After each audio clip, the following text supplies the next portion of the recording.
የኛ ባህሪ ተለዋዋጭ ነው፣ ይለወጣል። ምን እኮ እንደው ሰው እኮ ሰው ይመስላል እንጂ ማታ ስንት ማር በልቶ የተኛው ሰውዬ ጧት አፉን ብትቀርቡት ምን ይላል? ይቅርታ በጣም የሚሰለች ነው የሰው ልጅ። እግዚአብሔር ሁል ጊዜ የማይጠገብ ነፍስ አመስግናው የማትጠግበው እግዚአብሔር ነው። ሁል ጊዜ አዲስ እግዚአብሔር ነው።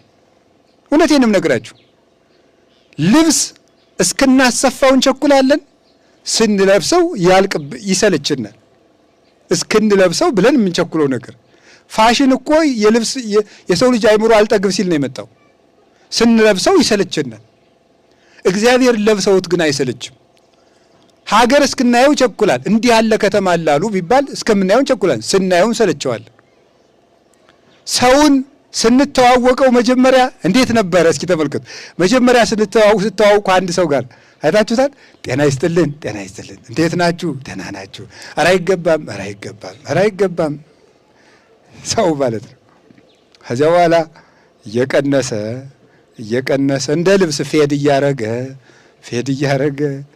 እያረገ ይመጣል። እግዚአብሔር ይውላችሁ ሰውን ባወቅነው ቁጥር ስንቀርበው ድክመቶቹን እያወቅናቸው እንመጣለን። የሚሰለቹን ነገሮች እናገኛለን። እዚያ ወጉ ይሰለቻል፣ አመጋገቡ ይሰለቻል፣ የሆነ ነገሩ ይሰለቻል። እግዚአብሔር ደግሞ ሲቀርቡት ደስ እያለ እየመሰጠ ይሄዳል እግዚአብሔር። እና እግዚአብሔር ሁልጊዜ